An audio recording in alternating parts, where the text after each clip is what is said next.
Ayan mga kababayan, andito tayo ngayon sa habang pinaprepare natin ang ating third anniversary ng Transnational Anti-Organized Crime sa pamumuno ng ating mahal na General Director Attorney Galma Arcilla.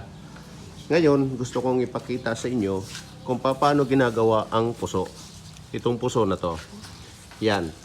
Itong puso na to, itong tinatawag na hanging rice. Yan. Sa Cebu, sa Kabisayaan, ito yung pinaka-puertes nila na pagkain. Yan, ito na ngayon. Andito ngayon si Sergeant Ibanez. Yan. Si Lieutenant, First Lieutenant Alporti. Yan, gumagawa sila ng puso ngayon. So, makikita nyo. Yan.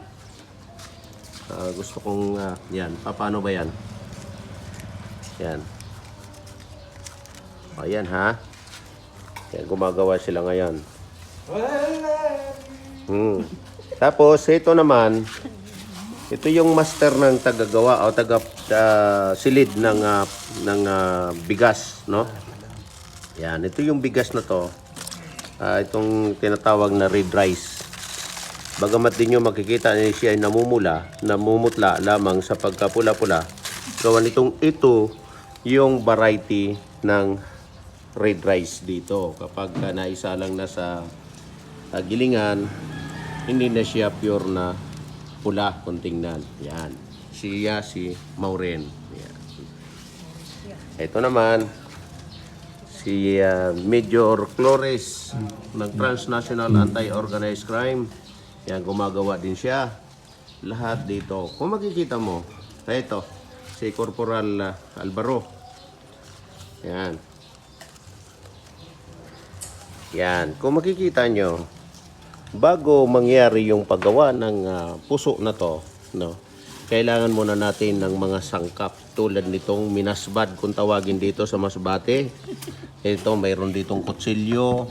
Ito dito, mayroon ditong small slicer. Yan, no. Itong mga BB slicer, minasbad, laki niyan. Tapos, kailangan natin munang umakyat sa puno ng nyug. Ito na yun. Ginatawag dito na paklang. Yan. Tapos ito na yon. Ngayon, kung makikita nyo, ito kalahati pa lamang. Dahil hindi naman ikinakaila natin na talagang pag ang kanin o ang bigas ipinasok sa hanging bridge na to, sa puso na to, kapag naluto ay talagang napakasarap. Kaya kahit sino man, maging ako, hanggang 10 ang kayang ubusin. Maliliit lang kasi. Ano, sabihin ninyo, matakaw talaga ito. Ito yan.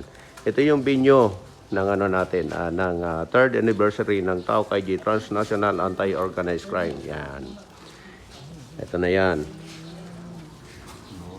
Ito.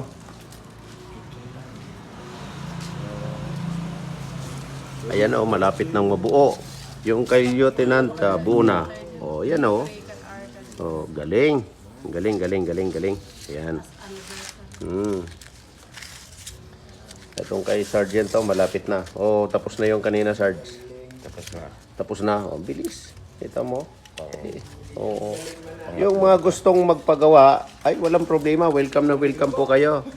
Ay kami, kailangan namin ng kaunting pundo para sa aming, para sa aming pangkapi-kapi. Ayan. Oh.